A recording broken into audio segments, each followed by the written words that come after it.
Hello बच्चों, कैसे हैं आप लोग। तो चलिए जय रोजगार क्लासेस में आप लोग का स्वागत है।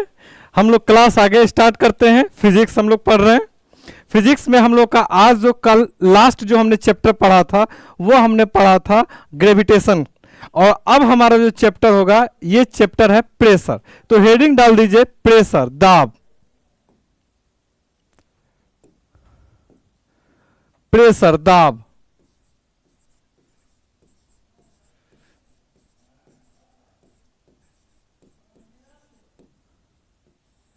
प्रेशर, दाब। अब बात आती है हमारे पास कि ये जो प्रेशर होता है ये प्रेशर क्या चीज होता है। तो समझिए इस चीजों को। देखिए, जो हम फोर्स लगाते हैं तो हमारे फोर्स के कारण कोई भी चीज जो है उस चीज पर दबाव पड़ता है, नहीं। तो फोर्स के कारण अगर चीज पर दबाव पड़ती है, सपोज दैट मान लीजिए हमारे पास ये क्या है, ये एक हमारे पास समझ लीजिए लकड़ी है। इस लकड़ी पे मैंने क्या किया, इसको मैंने इस पर फोर्स लगाया। जब मैं इस पर फोर्स लगाता हूं 10 न्यूटन, तो ये जमीन के अंदर नहीं जाता है। फिर इस पर मैंने 20 न्यूटन लगाया फोर्स, फिर भी जमीन के नीचे नहीं गया। फिर मैंने इस पर लगाया 100 न्यूटन फोर्स। जब मैं 100 न्यूटन फोर्स लगाता हूं तो ये क्या होता है, ये अंदर चला जाता है, नहीं। तो प्रेशर और फोर्स दोनों में कैसा संबंध हो गया, रिलेशन है। दोनों में रिलेशन जो है वो डायरेक्टली प्रोपोर्शनेट है, नहीं। यानी कि हमारा जो प्रेशर है ये प्रेशर डायरेक्टली प्रोपोर्शनेट है किसका, फोर्स का। हमने 10 न्यूटन फोर्स लगाया तो ये इस पर जब हिट किया तो अंदर जमीन के अंदर नहीं गया। 20 न्यूटन किया फिर भी नहीं गया। 100 न्यूटन फोर्स लगाया तो ये अंदर चला गया। तो फोर्स जो है किसके प्रोपोर्शनेट है, प्रेशर के। अगली चीज इसमें एक चीज और समझिए। सपोज दैट मान लीजिए अब हमने क्या किया, इस लकड़ी के ये जो नीचे वाले हिस्से हैं इसको हमने छील दिया, यानी कि इसके एरिया को हमने कम कर दिया। जब हमने इसके एरिया को कम कर दिया तो इस पे प्रेशर लगाते हैं 10 न्यूटन का, तो 10 न्यूटन में ही अंदर चल जाता है। तो यहां हमने क्या किया, इसके एरिया को छोट कर दिया, नहीं। तो जब हम एरिया को छोट करेंगे तो प्रेशर हमारा कैसा लगेगा, ज्यादा लगेगा, नहीं। एरिया बड़ा होगा तो प्रेशर हमारा कम लगेगा। तो प्रेशर और एरिया में कैसा दोनों में रिलेशन है, इनवर्सली रिलेशन है। यहां पर डायरेक्टली रिलेशन था और यहां पर प्रेशर और एरिया में कैसा रिलेशन है, इनवर्सली रिलेशन है, नहीं। अगर अब हम इन दोनों को एक साथ कंबाइंड करें, ये हमारा 1 है और ये हमारा 2 है। अगर हम दोनों को एक साथ कंबाइंड करें तो क्या होगा, P यानी pressure proportionate to F upon A। तो ये हमारा फॉर्मूला बनता है कि P जो होता है किसके प्रोपोर्शनेट होता है, F के, और इनवर्सली प्रोपोर्शनेट किसका होता है, A के। यानी A हमारा क्या है, A हमारा है एरिया, ये P हमारा क्या है, ये हमारा है प्रेशर, और F हमारा क्या है, ये हमारा है फोर्स, और A हमारा क्या है, ये हमारा है एरिया। तो ये प्रेशर जो है, इस प्रेशर को अगर हम बढ़ाना चाहते हैं तो या तो हमको फोर्स बढ़ाना पड़ेगा या तो हमको एरिया कम करना पड़ेगा। तो इस आधार पर देखें तो हमारे नेचर में बहुत सारे फिनोमिना इस तरह देखने को मिलते हैं, नहीं। तो याद रखिएगा, अगर हमको प्रेशर को बढ़ाना है तो एरिया हमको कैसा करना पड़ेगा, कम करना पड़ेगा। अगर हम प्रेशर को इंक्रीज करना चाहते हैं, प्रेशर को बढ़ाना चाहते हैं, तो एरिया कैसा करना पड़ेगा, कम करना पड़ेगा। या एरिया जब हमने बढ़ा दिया, जब एरिया हम बढ़ाते हैं तो उस समय लगने वाला प्रेशर कैसा हो जाता है, कम हो जाता है, नहीं। तो इस आधार पर हमारे नेचर में बहुत सारे फिनोमिना ऐसे हैं जो हमको देखने को मिलते हैं। कैसे, तो समझिए इसके उदाहरण, इसके एग्जाम्पल। जो रेल की जो पटरी होती है, रेल की पटरी आप लोग देखे होंगे। रेल की पटरी जो होती है, पटरी 2 होती है, उसके बीच में क्या होता है, स्लीपर बिछा दिया जाता है, नहीं, स्लीपर लगा दिया जाता है। स्लीपर लगाने से क्या हो जाता है, ये पूरा एक बॉडी बन जाता है, नहीं। तो इस पटरी पर लगने वाला जो फोर्स होता है वो फोर्स हमारा कम हो जाता है। नहीं, यानी प्रेशर हमारा कम हो जाता है। प्रेशर हमारा कम क्यों हो गया? चूंकि हमने एरिया को क्या किया, बढ़ा दिया। नहीं, तो इस चीज को याद रखिएगा कि ये हमारा पूरा अलग अलग बॉडी था, इन दोनों बॉडी को हमने स्लीपर लगा के एक कर दिया। नहीं, यानी कि एरिया हमारा कम हो गया। जब एरिया कम हो गया तो लगने वाला प्रेशर ज्यादा होगा, और एरिया हमारा ज्यादा हो गया तो लगने वाला प्रेशर हमारा कम हो जाएगा। नहीं, तो ये एरिया पहले एक था, ये हमारा छोटा एरिया था, ये भी हमारा छोटा एरिया था, और दोनों को हमने एक साथ जोड़ दिया। जोड़ने से क्या हो गया, जोड़ने से हमारा एक बॉडी बन गया। तो उस पर लगने वाला प्रेशर कैसा हो गया, प्रेशर उस पर लगने वाला कम हो गया, क्योंकि हमने एरिया को बढ़ा दिया है। नहीं, तो इसके एग्जाम्पल में हो गए रेल पटरियों के बीच स्लीपर का प्रयोग। इसी प्रकार फिनोमिना और देखिए, क्या होता है कि रेगिस्तान में ऊंट जो होते हैं वो आसानी से चल लेते हैं, लेकिन हमको चलने में प्रॉब्लम होती है। क्यों प्रॉब्लम होती है? तो देखिए, ऊंट जो होते हैं, ऊंट के जो नीचे वाले पैर होते हैं, एरिया होता है, वो एरिया कैसा होता है, वो एरिया बड़ा होता है। जब वो एरिया अगर बड़ा है, एरिया हमारा ये बड़ा है, तो उस पर लगने वाला प्रेशर कैसा होगा, कम होगा। इसीलिए जब ऊंट का जो वेट होता है उसका जो चारों तरफ फैल जाते हैं, क्योंकि उसका एरिया बड़ा है। इसीलिए ऊंट बालू में नीचे रेगिस्तान में नहीं, उसमें अंदर उसका पैर हल पाता है और वो आसानी से चल लेता है। तो इसका दूसरा एग्जांपल में ले लेते हैं, ऊंट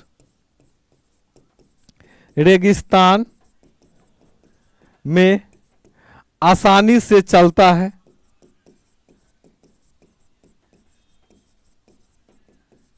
इसी प्रकार अगर हम और एग्जांपल लें तो हम देखते हैं कि जैसे सपोज दैट मान लीजिए कीचड़ है, अगर कहीं कीचड़ है वहां पर क्या करते हैं, आप वहां पर एक लकड़ी डाल देते हैं और उसके ऊपर जब चलते हैं तो क्या करते हैं, आप लकड़ी जब डाल दिए तो वो एक बड़ा एरिया बन गया, और जब हमारा एरिया अगर बड़ा हो गया तो उस पर लगने वाला प्रेशर हमारा कैसा हो जाएगा, कम हो जाएगा।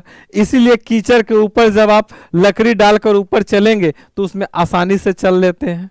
नहीं, तो इस टाइप के हमारे नेचर में बहुत सारे फिनोमिना देखने को मिलते हैं। इसी प्रकार का अगला हम फिनोमिना देखें तो एक हमको फिनोमिना मिलता है, जो हमारे मकान होते हैं उन मकानों के नीचे पिल्लर बिछा होता है। क्या होता है, पिल्लर होता है। तो वो पिल्लर, बड़े बड़े जो हम पिल्लर देते हैं तो वो क्या होता है, हमारा मकान का इतना ज्यादा वेट है, और अगर हम बड़ा पिल्लर देंगे तो क्या करेगा, मकान के जो वेट है वो वेट को वो सह लेगा। और अगर वही पिल्लर अगर हम पतला देंगे, एरिया हमारा छोटा रहेगा, तो लगने वाला प्रेशर कैसा हो जाएगा, बड़ा हो जाएगा। नहीं, इसीलिए मकान के नीचे बड़े बड़े पिल्लर का प्रयोग, मकान के नीचे बड़े बड़े पिल्लर्स का प्रयोग। तो ये सब फिनोमिना हमारे नेचर में बहुत सारे देखने को मिलते हैं कि जब आप एरिया को बढ़ाइएगा तो प्रेशर कम हो जाएगा, एरिया को कम कीजिएगा तो लगने वाला प्रेशर ज्यादा हो जाएगा। नहीं, अब बात आती है कि ये जो हमारी प्रेशर है, एग्जाम में हमारे पूछा जाता है ये प्रेशर है, ये कैसी क्वांटिटी है। तो याद रखिएगा, प्रेशर एक स्केलर क्वांटिटी है। आप लोग के एग्जाम में आएगा जो एक स्केलर है या वेक्टर है, तो याद रखिएगा स्केलर क्वांटिटी है। लेकिन जब आप ऊंचे क्लास में जाएंगे तो आप पढ़ेंगे कि ये जो प्रेशर है, इस प्रेशर को हम टेंसर क्वांटिटी कहते हैं। एक विशेष प्रकार की क्वांटिटी है जिसको क्या कहते हैं, टेंसर क्वांटिटी। क्यों टेंसर क्वांटिटी कहते हैं, क्योंकि ये स्केलर का भी पूरा रूल फॉलो नहीं करता है।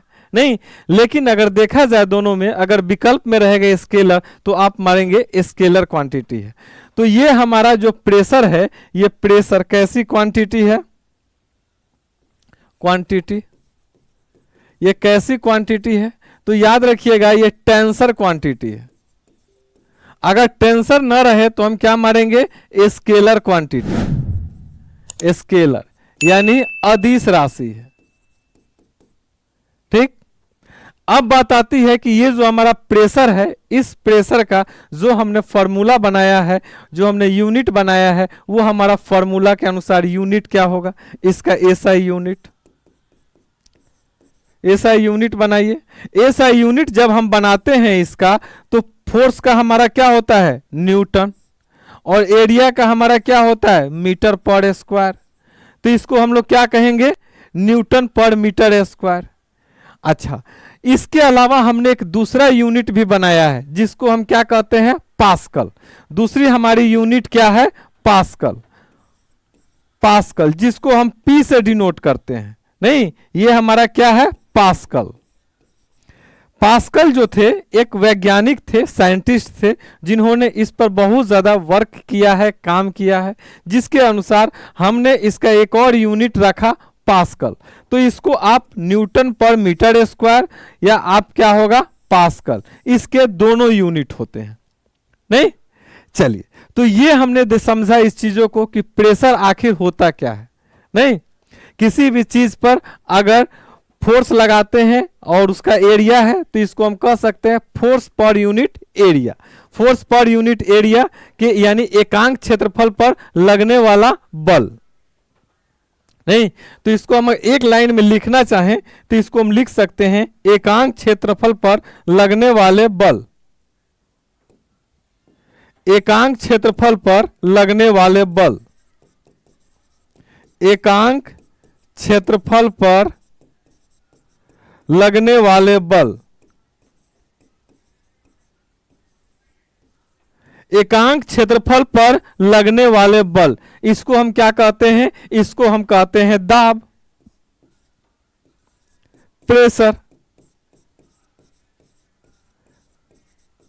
नहीं, तो कोई हमसे पूछे कि प्रेशर होता क्या है, तो हम बोलेंगे पर यूनिट एरिया पर लगने वाला फोर्स। यहां देखिए, per unit area, per unit area पर लगने वाला फोर्स क्या होता है, प्रेशर कहलाता है। नहीं, और प्रेशर को कम करना है तो क्या करना पड़ेगा, एरिया को बढ़ाना पड़ेगा, और एरिया को कम करेंगे तो लगने वाला प्रेशर कैसा हो जाएगा, ज्यादा हो जाएगा। तो इन चीजों को हमको याद रखना है, ये हमारे एग्जाम में पूछे जाते हैं। प्रेशर का यूनिट क्या होता है, पास्कल होता है। प्रेशर कैसी क्वांटिटी है, स्केलर क्वांटिटी है। अगर टेंसर रहेगा तो टेंसर मारिएगा, नहीं रहेगा तो स्केलर क्वांटिटी है। यूनिट न्यूटन पर मीटर स्क्वायर या पास्कल। प्रेशर होता क्या है, एकांक क्षेत्रफल पर लगने वाला बल, और इसके हमारे बहुत सारे नेचर में फिनोमिना देखने को मिलते हैं। तो ये था प्रेशर। अब आगे हम देखते हैं, और नेक्स्ट हम देखते हैं एटमॉस्फेरिक प्रेशर, कि एटमॉस्फेरिक प्रेशर क्या होता है। तो हेडिंग डाल दीजिएगा एटमॉस्फेरिक प्रेशर, वायुमंडलीय दाब। एटमॉस्फेरिक प्रेशर,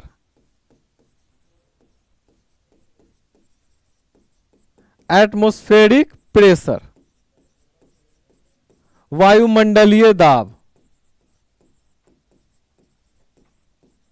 वायुमंडलीय दाब क्या होता है, तो समझिए, हमारे अर्थ के सरफेस पर जो वायु का जो प्रेशर होता है, वायु का जो दाब होता है, उसको हम क्या कहते हैं, वायुमंडलीय दाब। नहीं, तो इसको एक लाइन में लिख सकते हैं, अर्थ के सरफेस पर, अर्थ के सरफेस पर वायु का दाब, यानी वायु का प्रेशर। नहीं, अर्थ के सरफेस पर वायु का जो दाब होता है, जो प्रेशर होता है, उसको क्या कहते हैं, वायुमंडलीय दाब। अब हमारे पास आती है कि ये वायुमंडलीय जो दाब होता है, ये वायुमंडलीय दाब आखिर होता कितना है। तो जो हमारे अर्थ के सरफेस पे जो वायुमंडलीय दाब जाता है, 1 एटमॉस्फेरिक प्रेशर किसके बराबर होता है, 1 एटमॉस्फेरिक प्रेशर, एटमॉस्फेरिक प्रेशर किसके बराबर होता है, तो 1 एटमॉस्फेरिक प्रेशर होता है 1.03 इंटू 10⁵। इसको आप न्यूटन मीटर पर स्क्वायर कहिए, या इसको आप पास्कल कहिए। नहीं, 1.03 इंटू 10⁵ पास्कल। इन चीजों को याद रखिएगा कि 1 एटमॉस्फेरिक प्रेशर किसके बराबर होता है। अगली चीज, 1 एटमॉस्फेरिक प्रेशर जो होता है, इसके लिए मापने के लिए हमने एक नया यूनिट रखा है, हमने इसके लिए डिवाइस रखा है जिसको हम क्या कहते हैं, बार। तो इसको हम बार में मापते हैं। तो 1 बार किसके बराबर होता है, 1 बार, 1 बार जो हमारा होता है 10⁵ पास्कल के बराबर होता है। ये भी हमारे एग्जाम में पूछे जाते हैं, इसको आपको याद रखना है, ठीक। अब अगली चीज, ये जो वायुमंडलीय दाब है, इस वायुमंडलीय दाब के कारण हमारे नेचर में बहुत सारे फिनोमिना देखने को मिलते हैं। कैसे फिनोमिना देखने को मिलते हैं, इन चीजों को समझते हैं हम लोग। ये जो हमारा वायुमंडलीय दाब है, तो कोई भी चीज अगर हमारे अर्थ के सरफेस पर अगर प्रेशर, कोई भी चीज है उसका अगर प्रेशर ज्यादा हो जाएगा या प्रेशर कम हो जाएगा तो क्या इफेक्ट पड़ेगा, इसी को लेकर हम समझते हैं। तो इसके हम उदाहरण में ले लेते हैं, एग्जाम्पल में। उदाहरण, एक चीज पहले समझिएगा, अर्थ के सरफेस पे ज्यों ज्यों ऊपर की तरफ हम जाते हैं, हमारा क्या होता है, अर्थ के सरफेस के ऊपर की तरफ जाने पर हमारा जो है वायुमंडलीय दाब कम होता जाता है। याद रखिएगा, सरफेस से ऊपर जाने पर वायुमंडलीय दाब कैसा होता है, वायुमंडलीय दाब कम होता जाता है, वायुमंडलीय दाब कम होता जाता है।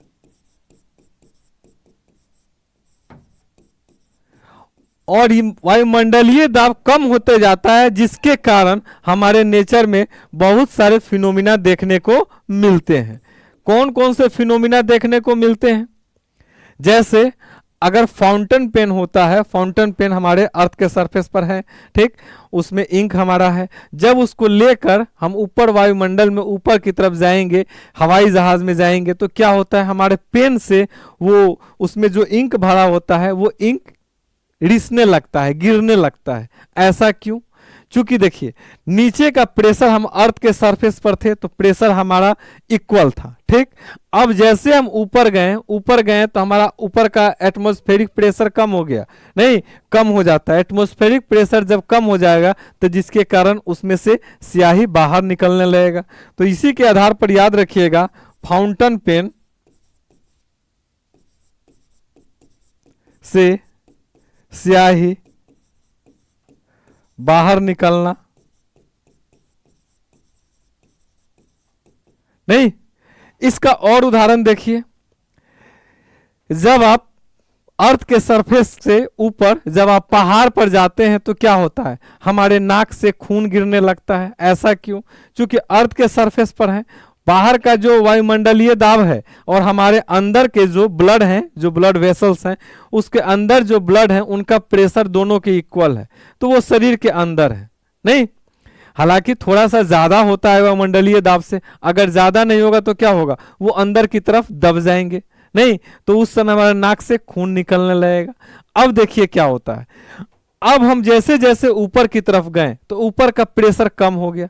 जब ऊपर का प्रेशर कम हो गया और हमारे अंदर का प्रेशर ज्यादा है, अब अंदर का प्रेशर ज्यादा है, बाहर का प्रेशर कम है, तो अंदर का प्रेशर ज्यादा होने के कारण क्या होगा, वो हमारा नाक से खून बाहर निकलने लगेगा, नहीं। तो याद रखिएगा, ऊंचाई पर जाने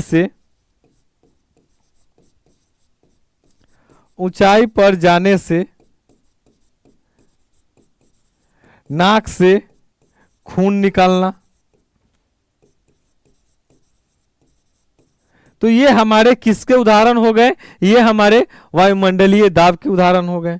तो इसको याद रखेंगे, वायुमंडलीय दाब क्या होता है, अर्थ के सरफेस पर वायु का जो प्रेशर होता है उसी को वायुमंडलीय दाब कहते हैं।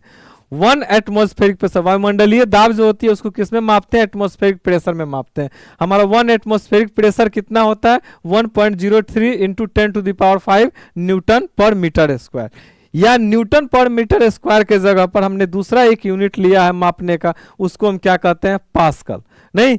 और एक बार किसके बराबर होता है, 10⁵ पास्कल के बराबर होता है। और सरफेस के ऊपर जाने पर, अर्थ के सरफेस से ज्यों ज्यों ऊपर की तरफ जाते हैं, वायुमंडलीय दाब हमारा कैसा होता है, कम होता जाता है, जिसके कारण हमारे नाक से खून निकलने लगते हैं, हमारे जो फाउंटेन पेन होते हैं उस फाउंटेन पेन से हमारे स्याही रिसने लगते हैं।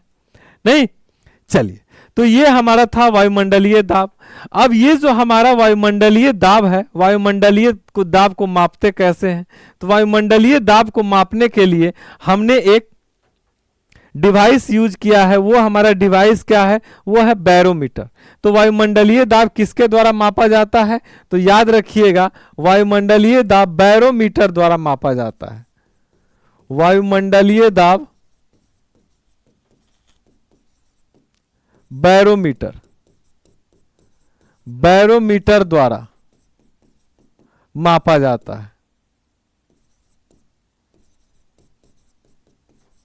नहीं, तो वायुमंडलीय दाब मापने के लिए डिवाइस हमारे पास क्या है? बैरोमीटर हमारे पास डिवाइस है। वायुमीटर द्वारा वायुमंडलीय दाब मापेंगे।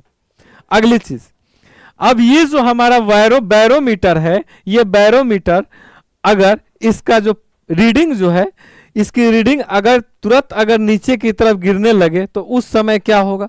उस समय याद रखिएगा कि रीडिंग अगर तुरंत नीचे की तरफ गिरे तो इसका अर्थ है कि अब आंधी और तूफान आने वाला है।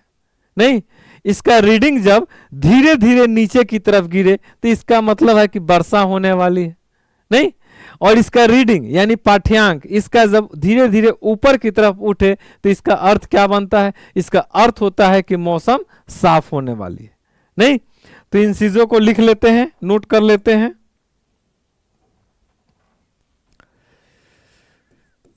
बैरोमीटर का पाठ्यांक, पाठ्यांक यानी रीडिंग,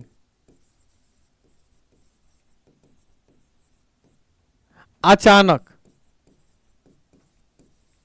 नीचे गिरे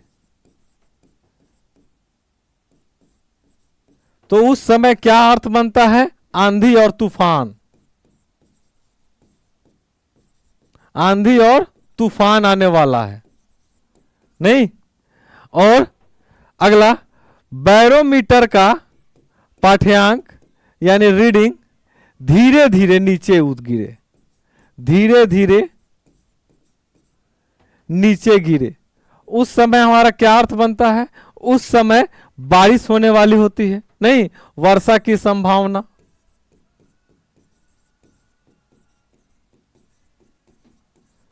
अगली चीज, अगर बैरोमीटर का पाठ्यांक धीरे धीरे ऊपर उठे, बैरोमीटर का पाठ्यांक रीडिंग धीरे धीरे ऊपर उठे तो उस समय क्या हमको लगेगा? उस समय आभास क्या होगा? उस समय आभास हम ये लगाते हैं कि मौसम साफ होगी, मौसम साफ।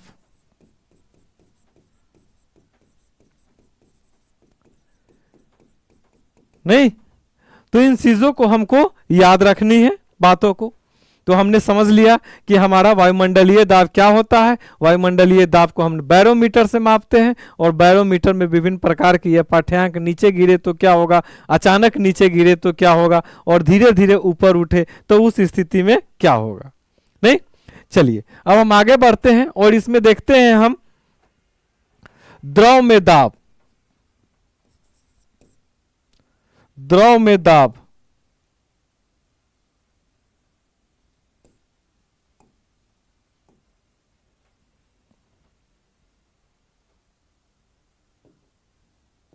द्रव में दाब,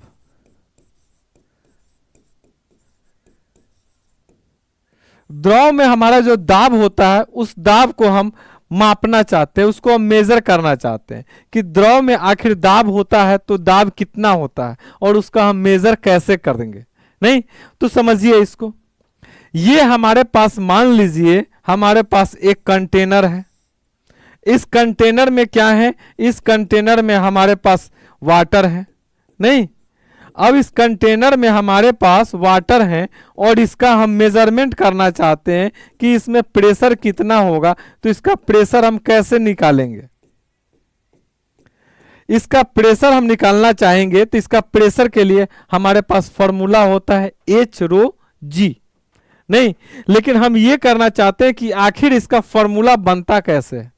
तो याद रखिएगा, हम ये तो पढ़े हैं कि फोर्स बराबर क्या होता है, F इक्वल टू mg होता है।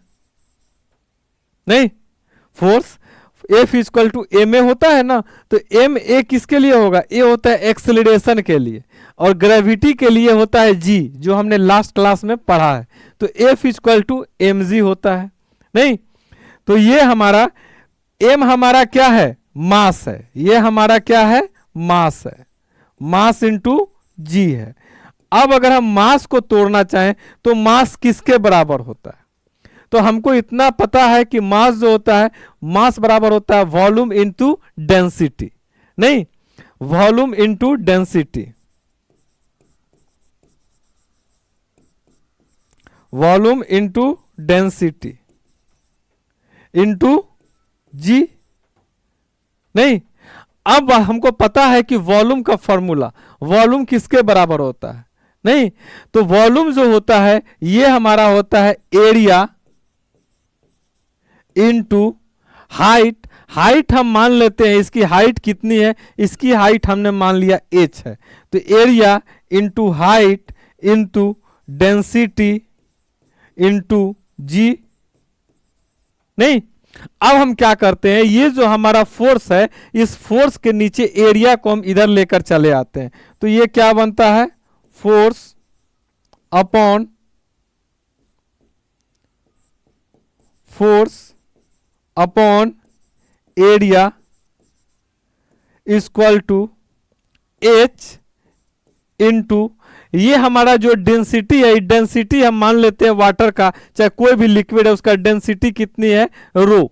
इसका हमने इसका डेंसिटी कितना माना, रो, तो इसका डेंसिटी के लिए लिख सकते हैं रो आई इंटू जी। और फोर्स अपॉन एरिया किसके बराबर होता है, अभी हमने पढ़ा फोर्स अपॉन एरिया जो होता है वो होता है प्रेशर के बराबर। तो हमारा फॉर्मूला क्या बना, यहां पर हमारा फॉर्मूला बना प्रेशर यानी P इक्वल टू एच रो जी। तो ये हमारा कहां प्रेशर निकला, ये प्रेशर हमारा निकला लिक्विड में, द्रव में दाब। इन चीजों को बाबू आपको याद रखना है।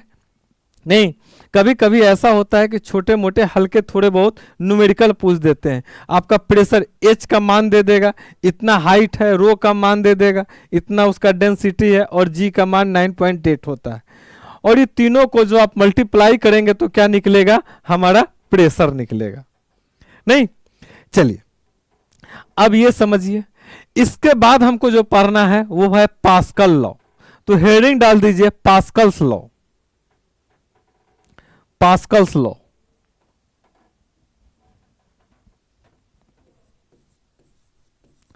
Pascal's law.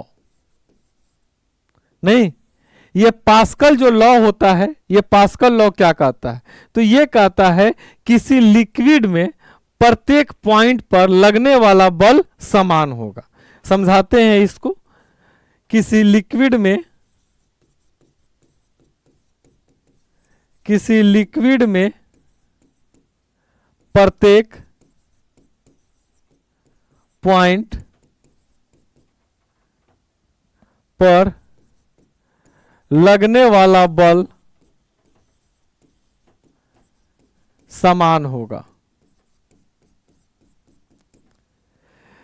और इस पास्कल्स लॉ के आधार पे हमारे नेचर में बहुत सारे ऐसे हमारे डिवाइसेस हैं, जिन डिवाइसेसों का हमने क्या किया, यूज हम करते हैं, उसका प्रयोग हम करते हैं, जिसके आधार पर समझाते हैं इसको। इसके आधार पे हमारा कौन कौन से डिवाइस हैं, डिवाइस कौन कौन से डिवाइस है जिस डिवाइस को हम यूज करते हैं, तो याद रखिएगा hydraulic brake, hydraulic brake, hydraulic press,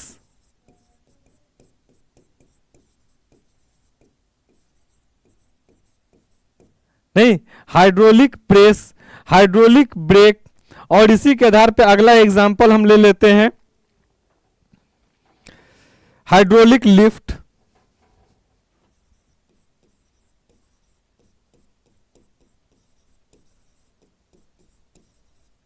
ये सब हमारे पास्कल सिद्धांत पे काम करते हैं। अब समझिए कैसे काम करते हैं इन चीजों को। ये तो हमने समझा पास्कल्स लॉ होता क्या है, किसी लिक्विड में प्रत्येक पॉइंट पर लगने वाला बल होता है, और इसके आधार पे हमारे बहुत सारे ऐसे डिवाइस हैं जिन डिवाइस को हमने बनाया है। Hydraulic brake, hydraulic press, hydraulic lift, जहां भी अगर ये आए हाइड्रोलिक, वहां पर आराम से मार दीजिएगा पास्कल लॉ। एग्जाम में पूछेगा आपसे कि हाइड्रोलिक ब्रेक किस सिद्धांत पर काम करता है, न्यूटन का नियम, आर्किमिडीज का नियम, पास्कल का नियम, इस टाइप से विकल्प में आपको रहेंगे। तो जहां भी हाइड्रोलिक रहेगा वहां मार दीजिएगा पास्कल्स लॉ, पास्कल का नियम। ये समझिए कैसे ये कार्य करता है, आखिर पास्कल्स लॉ कहता क्या है। सपोज दैट, मान लीजिए, इसको समझिए, सपोज दैट मान लीजिए हमारे पास यहां एक कंटेनर है, ठीक। इस कंटेनर में हमारा क्या है, यहां पर कंटेनर में हमारे लिक्विड भरे हुए हैं, इसमें हमारे लिक्विड भरे हुए हैं कंटेनर में।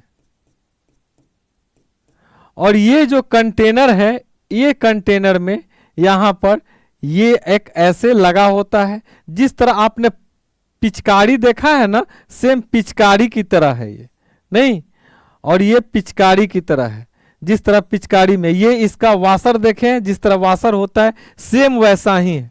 अब हम क्या करते हैं, इसको हम यहां से ऊपर से फोर्स लगाते हैं। जब हम यहां से फोर्स लगाते हैं तो यहां लिक्विड के अंदर प्रत्येक पॉइंट पर जो फोर्स होगा, सपोज दैट यहां पर हम 10 न्यूटन का फोर्स लगाएं। जब हम 10 न्यूटन का फोर्स लगाते हैं तो इसके प्रत्येक पॉइंट पर, हर जगह पर 1 1 1 1 1 करके इस पर फोर्स लगेगा, नहीं। तो अगर यहां पर 10 10 10 फोर्स लगा, यहां अगर हम 10 न्यूटन का फोर्स लगाते हैं तो यहां पर 10 10 10 कितना न्यूटन हो गया, 100 न्यूटन का फोर्स लग गया, नहीं। अब हम क्या किए, यहां से हमने एक यहां से पाइप लिया और एक बड़ा सा, इससे बड़ा सिलेंडर हमने बनाया, ये बड़ा सा सिलेंडर हमने बनाया, और ये बड़ा सा सिलेंडर बनाया और इसको हमने पाइप से जोड़ दिया, नहीं। अब यहां पर क्या है, इसमें लिक्विड है, और ये भी इसका क्या है, वाशर है, नहीं। अब यहां पर हम क्या करते हैं, जब इसमें यहां पर हम फोर्स लगाते हैं, जब तो यहां पर 10 10 10 न्यूटन सब जगह फोर्स लग रहा था, यहां भी लगेगा 10 10 10 10 10 10, यहां कितने 1000 न्यूटन, यहां हमारा फोर्स कितना लग गया 1000 न्यूटन। जब इस पर 1000 न्यूटन नीचे से ये हमारा फोर्स लगा तो उस स्थिति में क्या है, ये ऊपर की तरफ उठेगा।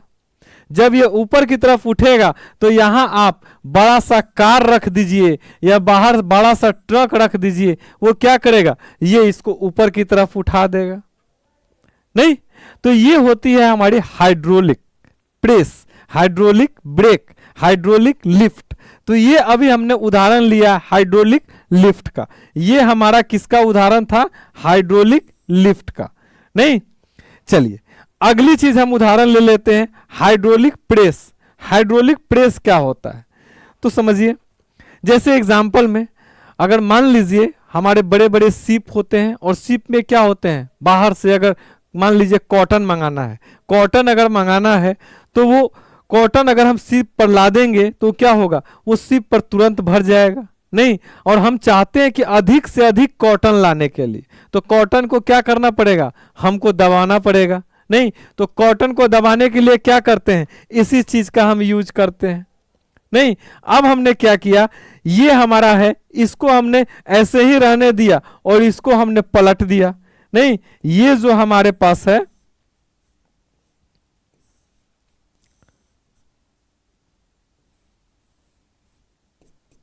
इसमें वाटर है अंदर, नहीं। हम क्या किए, इस पर हमने यहां पर फोर्स लगाया। जब हम यहां पर फोर्स लगाते हैं, ऐसे 10 न्यूटन का फोर्स लगाए तो 10 10 10 या 100 न्यूटन फोर्स लगा। अब हमने क्या किया, ये जो चीज था इसको हमने पलट दिया, कहां रख दिया, इसको हमने ऐसे रख दिया, ये,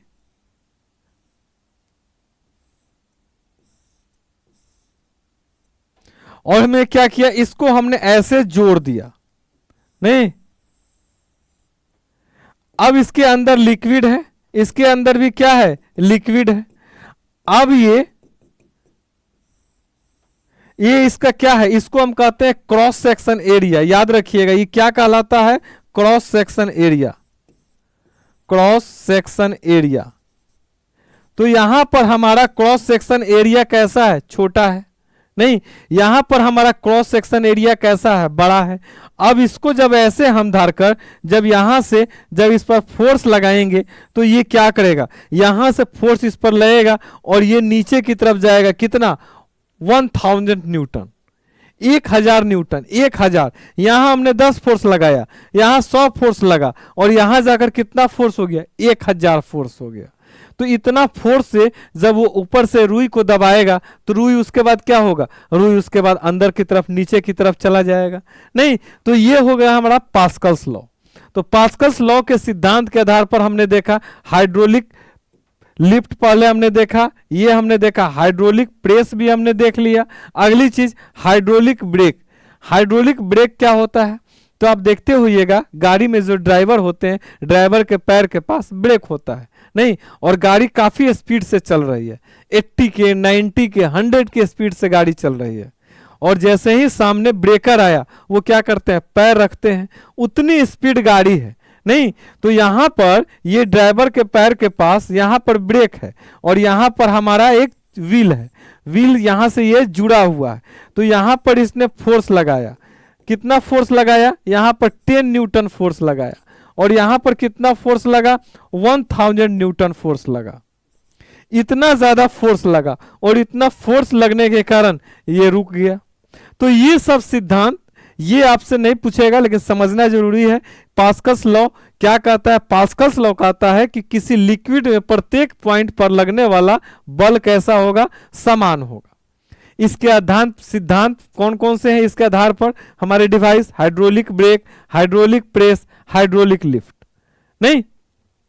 चलिए, तो इन चीजों को हमने समझा, पास्कल्स लॉ क्या कहता है और पास्कल्स लॉ के आधार पर हमारे नेचर में कौन कौन से ऐसे डिवाइस हैं जिसका हम यूज करते हैं, नहीं।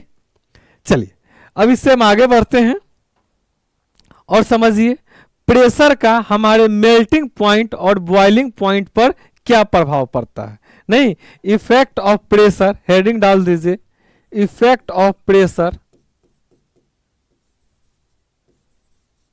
Effect of pressure,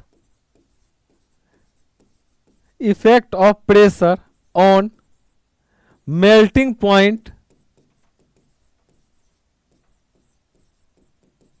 and boiling point. Boiling point और मेल्टिंग पॉइंट पर प्रेशर का क्या इफेक्ट पड़ता है। हम तो ये तो हमने पहले पढ़ चुके हैं कि मेल्टिंग पॉइंट हमारा क्या होता है, वह न्यूनतम ताप जिस पर कोई भी सॉलिड लिक्विड में कन्वर्ट होने लगती है, नहीं। तो मेल्टिंग हमारा पॉइंट क्या होता है, मिनिमम टेम्परेचर। हमने पहले पढ़ रखा है ये minimum temperature,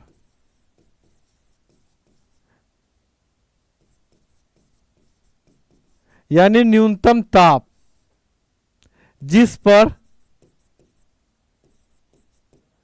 solid converts into liquid. वह न्यूनतम ताप जिस पर सॉलिड क्या हो, लिक्विड में कन्वर्ट होने लगे, उसको हम क्या कहते हैं, मेल्टिंग पॉइंट, नहीं। जैसे हमारे पास बर्फ है, बर्फ 0 डिग्री पर क्या होगा, वो धीरे धीरे मेल्ट होने लगेगा, सॉलिड से वो लिक्विड में यानी कि वाटर बनने लगेगा। तो 0 डिग्री क्या हो गया, मेल्टिंग पॉइंट। किसकी मेल्टिंग पॉइंट, वाटर की मेल्टिंग पॉइंट। तो मिनिमम जो टेम्परेचर होता है जिस पर कोई सॉलिड लिक्विड बनने लगता है उसको हम क्या कहते हैं, मेल्टिंग पॉइंट। और बॉइलिंग पॉइंट क्या होता है, बॉइलिंग पॉइंट जो होता है मिनिमम टेम्परेचर, मिनिमम टेम्परेचर जिस पर लिक्विड बॉयल होने लगता है। नहीं, जैसे अगर हम ले वाटर का ले तो वाटर का बॉइलिंग पॉइंट कितना होता है 100 डिग्री। याद रखेंगे वाटर का बॉइलिंग पॉइंट को आज कितना होता है, वाटर का बॉइलिंग पॉइंट कितना होता है 100 डिग्री। नहीं, और बर्फ अगर हम देखें तो बर्फ जो होती है उसका कितना होता है 0 डिग्री होता है। मेल्टिंग पॉइंट भी 0 डिग्री होता है और हमारा उसका जब लिक्विड से सॉलिड में कन्वर्ट होता है तो वो भी हमारा कितना होता है 0 डिग्री होता है। तो ये चीजों को याद रखिएगा। नहीं, चलिए, तो ये चीज हमने समझा, मेल्टिंग पॉइंट और बॉइलिंग पॉइंट होता है। अब हमारा कहता है effect of pressure on melting point और बॉइलिंग पॉइंट। जो हमारा प्रेशर है उसका मेल्टिंग पॉइंट और बॉइलिंग पॉइंट पर क्या प्रभाव पड़ता है। नहीं, चलिए तो हेडिंग डाल दीजिए effect of pressure on melting point. Effect of pressure, effect of pressure on melting point.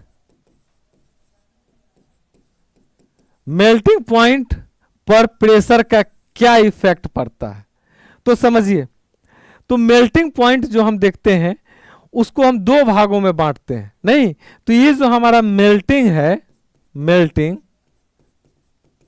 Melting इसको हम दो भागों में बांटते हैं। वे सॉलिड जिनका प्रेशर बढ़ने पे उनका मेल्टिंग पॉइंट क्या होता है, बढ़ जाता है। नहीं, वे सॉलिड जो लिक्विड में कन्वर्ट होने पर वॉल्यूम बढ़ जाता है, यानी उसका आयतन बढ़ जाता है। तो एक ये सॉलिड हो गए कि जो सॉलिड हैं वे सॉलिड जो लिक्विड में कन्वर्ट होने पर वॉल्यूम बढ़ जाता है। जैसे इसके एग्जाम्पल में हम ले लेते हैं, उदाहरण में, इसके उदाहरण में हमारे हो गए मोस्ट ऑफ द सॉलिड। इसके उदाहरण हम क्या ले लेते हैं, most of the solid, most of the solid. जैसे इसमें हमारे हो गए मोस्ट ऑफ द सॉलिड में सिल्वर, गोल्ड, कॉपर, एल्युमिनियम, कुछ भी ले लीजिए। तो ये सब क्या होते हैं, वे सॉलिड जो लिक्विड में कन्वर्ट होने पर उनका वॉल्यूम बढ़ता है। अब अगर यहां पर अगर हम प्रेशर इंक्रीज कर दें तो उस पर क्या प्रभाव पड़ेगा। नहीं, तो याद रखिएगा कि वे सॉलिड जो लिक्विड में कन्वर्ट होने पर जिनका वॉल्यूम बढ़ता है सॉलिड लिक्विड में, अगर हम प्रेशर इंक्रीज कर दें तो उस स्थिति में उसका जो मेल्टिंग पॉइंट है वो मेल्टिंग पॉइंट बढ़ जाता है। नहीं, कैसे बढ़ जाता है समझिए इन चीजों को। सपोज दैट मान लीजिए ये हमारे पास कोई भी चीज है, लोहा है, आयरन है, ये हमारे पास आयरन है। अब ये आयरन को क्या कर रहे हैं, हम नीचे से हीट दे रहे हैं, नीचे से इसको हम हीट दे रहे हैं। जब हीट दे रहे हैं तो ये मेल्ट हो रहा है। जब ये मेल्ट हो रहा है हमने क्या किया, प्रेशर को इंक्रीज कर दिया, हमने प्रेशर को बढ़ा दिया। जब हम प्रेशर को बढ़ाते हैं तो इस समय हम क्या करते हैं, इसमें हिंड्रेंस पैदा करते हैं। नहीं, इसके हम क्या करते हैं, जो इसके गलने की जो ताकत जो है, क्षमता जो उसको हम कम करते हैं। नहीं, यानी कि ये जो पहले 1000 पे मान लीजिए कि 1600 सेंटीग्रेड पे ये गल रहा था, एग्जाम्पल ले लेते हैं। तो अब हमने प्रेशर बढ़ा दिया, प्रेशर जब बढ़ा दिया तो इसका मेल्टिंग पॉइंट कितना हो जाएगा 1600 प्लस एक्स। अब ये इतना पर गड़ेगा। नहीं, तो याद रखिएगा कि वे सॉलिड जो लिक्विड में कन्वर्ट होने पर उनका वॉल्यूम बढ़ जाता है।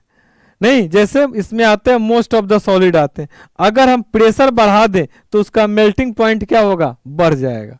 नहीं, 1600 पे गल रहा था, अब ये 1600 एक्स पर गलेगा, 1650 पे, 1700 पे। जितना आप प्रेशर बढ़ाएंगे इसको गलने में उतना ही आपको ज्यादा हीट देने की जरूरत होगी। नहीं, चलिए इसका सेकेंड पार्ट हम देखते हैं। वे सॉलिड जो लिक्विड में कन्वर्ट होने पर, लिक्विड में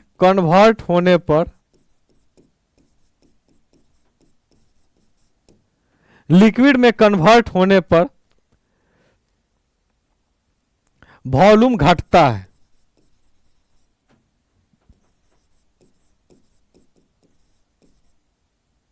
जैसे आइस को क्या होता है, आइस जो हमारा बर्फ है, जब वो लिक्विड में कन्वर्ट होगा तो उसका आइस का जो है वो उसका वॉल्यूम जो है कम हो जाता है। नहीं, तो उसका जो वॉल्यूम कम हो जाता है उसके मेल्टिंग पॉइंट पर क्या प्रभाव पड़ेगा।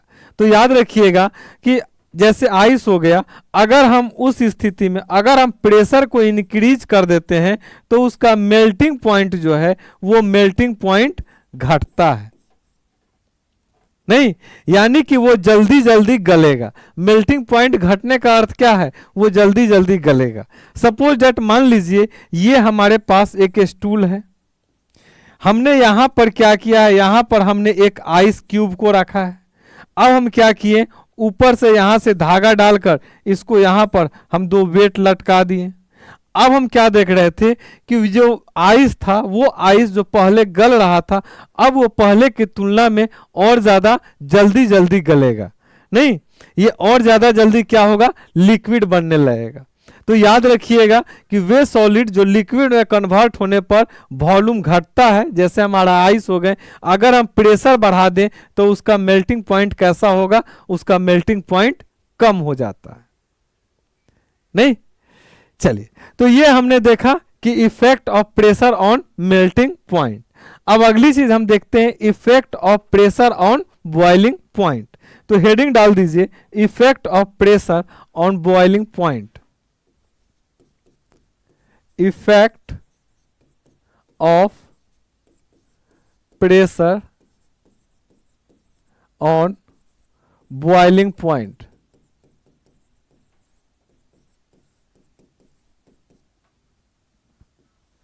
बॉइलिंग पॉइंट अभी हमने समझा था, वो मिनिमम टेम्परेचर जिस पे लिक्विड क्या होता है, वो उबलने लगता है, बॉयल होने लगता है, उसको क्या कह देंगे, उस मिनिमम टेम्परेचर को बॉइलिंग पॉइंट कहते हैं। तो याद रखिएगा कि अगर हम प्रेशर को बढ़ाएं, अगर हमने प्रेशर को बढ़ा दिया तो प्रेशर बढ़ाने से मेल्टिंग पॉइंट, उसका बॉइलिंग पॉइंट क्या होता है, उसका बॉइलिंग पॉइंट बढ़ जाता है। तो याद रखिएगा कि प्रेशर बढ़ाने से उसका जो बॉइलिंग पॉइंट होता है, बॉइलिंग पॉइंट, वो बॉइलिंग पॉइंट बढ़ जाता है। नहीं, इस फिनोमिना के आधार पर बहुत सारे चीज हमारे वर्क करते हैं, जैसे हमारे प्रेशर कुकर। आइए इसको हम समझते हैं कैसे। सपोज डेट मान लीजिए हमारे पास प्रेशर जो हमारे अर्थ के सरफेस पर प्रेशर है, कुछ प्रेशर है, तो हमारे पास पतीला है, यहाँ पर पतीला में हमने क्या रखा, चावल रखा और इसमें हमने पानी रखा और अब हम हीट दे रहे हैं, नीचे से हम हीट दे रहे हैं, इसको हीट दे रहे हैं और ऊपर का हमारा टेम्परेचर अभी कैसा है, 1 एटमॉस्फेरिक प्रेशर। जब इसका जब टेम्परेचर 1 एटमॉस्फेरिक प्रेशर के बराबर, ये जब इसका अंदर का जब टेम्परेचर हो जाएगा तो ये क्या होगा, बॉयल होना शुरू हो जाएगा। और अगर हमारे पास वाटर है, सपोज दैट वाटर है, तो वाटर कितने डिग्री पर बॉयल होता है, 100 डिग्री पर बॉयल होता है, हमको इतना पता है। और ये 100 डिग्री कब पहुंचेगा, 1 एटमॉस्फेरिक प्रेशर पर। और जैसे ही 100 डिग्री से अगर ज्यादा हमको करना है टेम्परेचर को, तो हमको प्रेशर को बढ़ाना होगा। नहीं, क्योंकि 100 के बाद जैसे वाटर होगा, बॉयल होकर शुरू होगा और वो वाष्प के रूप में बाहर निकलना शुरू हो जाएगा। नहीं, और हम नहीं चाहते हैं कि वो बाहर निकले, हम इसके टेम्परेचर को बढ़ाना चाहते हैं।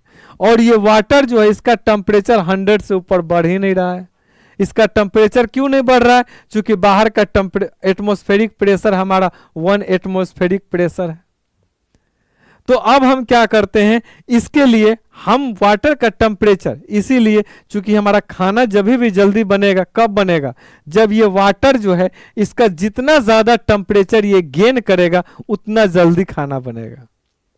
तो समझिए, सपोज दैट ये हमारे पास पतीला था, पतीला में हमारा क्या था? चावल था, और इसमें हमारे चावल थे और इसमें हमारा वाटर था। अब इस पतीला को क्या किया? हमने ढक दिया। हम जब इसको ढक देते हैं तो यहां पर इसका एटमॉस्फेरिक प्रेशर बाहर कितना था? 1 एटमॉस्फेरिक प्रेशर था, एटमॉस्फेरिक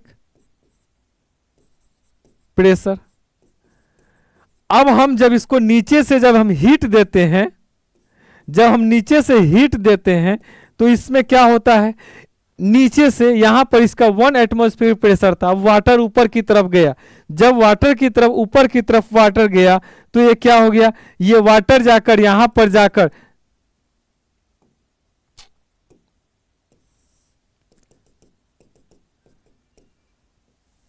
ये वाटर जाकर यहां पर जाकर वो जाकर इकट्ठा होने लगा। ये वाटर यहां पर जाके इकट्ठा होने लगा। अब जब इकट्ठा यहां पर होने लगा तो 1 एटमॉस्फेरिक प्रेशर जो हमारा था, 1 एटमॉस्फेरिक प्रेशर जो था, अब ये प्रेशर कितना हो गया? अब ये प्रेशर सपोज दैट मान लीजिए हमारा हो गया 2। अब ये हमारा एटमॉस्फेरिक प्रेशर कितना हो गया? 2 एटमॉस्फेरिक प्रेशर।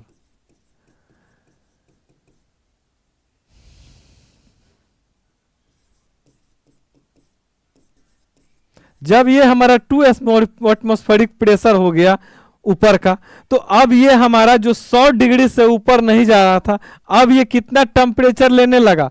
अब इसका टेम्परेचर पहुंच गया 100। सपोज दैट अगर इसका 100 या 200 इसका टेम्परेचर पहुंच गया तो हमारा क्या होगा? खाना जल्दी जल्दी बनने लगेगा। नहीं तो हमने खाना जल्दी जल्दी बनाने के लिए क्या किया? हमने प्रेशर को इंक्रीज किया। जब आप प्रेशर इंक्रीज करते हैं तो बॉइलिंग पॉइंट बढ़ता है। हमने प्रेशर बढ़ाया। कैसे बढ़ाया?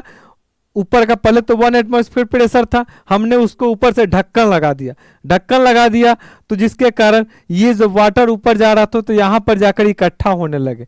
जब ये यहाँ इकट्ठा होने लगे तो अंदर का प्रेशर बढ़ गया, यहाँ ऊपर का प्रेशर। जब ऊपर का प्रेशर बढ़ गया तो नीचे जो वाटर थे वो और ज़्यादा हीट लेने लगे, तो 200 हीट हो गया। तो अब हमारा खाना क्या होगा? खाना जल्दी जल्दी पकेगा। इसीलिए इसी फिनोमिना को देखते हुए हम प्रेशर कुकर का यूज करते हैं। हम जो प्रेशर कुकर का यूज करते हैं, हमारा जो प्रेशर कुकर होता है, प्रेशर कुकर में क्या है? यहां पर हम एक ढक्कन लगा देते हैं, नहीं, और इसमें हमारे वाटर होते हैं और हमारे जो भी हैं चावल होते हैं, दाल होते हैं। अब हम क्या करते हैं? यहां पर एक सीटी लगा होता है, नहीं, अब हम क्या करते हैं? नीचे से हम इसको हीट देते हैं। जब हम इसको नीचे से हीट देते हैं तो अब ये बॉयल होना शुरू होगा। अब ऊपर जाकर यहां से जो प्रेशर बनेगा वो प्रेशर जाकर कहाँ इकट्ठा होने लगेंगे? वो प्रेशर यहां जाके इकट्ठा होने लगेंगे। अब इसका प्रेशर बढ़ गया। इसका प्रेशर कितना हो गया? 3 एटमॉस्फेरिक प्रेशर, नहीं, इसका प्रेशर कितना हो गया? 3। तो अब यहां जो 100 डिग्री से ऊपर जाने पर ये ऊपर निकलने लग रहा था, अब इसके पास टेम्परेचर कितना हो गया? Suppose that 300। अब जब 300 टेम्परेचर हो गया तो हमारा क्या होगा? चावल जल्दी जल्दी पकने लगेगा। इसी फिनोमिना को यूज करके हमने प्रेशर कुकर को बनाया है, नहीं। अच्छा, हम चाहते हैं कि अगर इसको अगर डायरेक्ट अगर बंद कर दे तो अंदर का प्रेशर बढ़ता जाएगा, बढ़ता जाएगा। उस स्थिति में जब बहुत ज्यादा अंदर का प्रेशर हो जाएगा तो क्या होगा? वो कुकर फट जाएगा। तो हम क्या करते हैं? यहां पर हम एक सीटी लगा देते हैं। तो ये सीटी लगाने से क्या होता है कि एक लिमिट से ज्यादा जैसे ही अंदर का प्रेशर बनता है ये सीटी ऊपर की तरफ उठ जाता है, नहीं, और जो अंदर का प्रेशर है वो बाहर निकल जाते हैं। तो ये हमारा फिनोमिना किस आधार पे? ये हमारा बॉइलिंग पॉइंट इसी आधार पे काम करता है। इसीलिए प्रेशर कुकर का हम यूज करते हैं। नहीं, साइंस बाबू समझने वाली चीज है। साइंस एक बार अगर समझ में आ गई तो फिर बाद में हमको कोई प्रॉब्लम नहीं होती है। चलिए, तो आज की क्लास इतना ही, फिर मिलते हैं नेक्स्ट क्लास में। Thank you.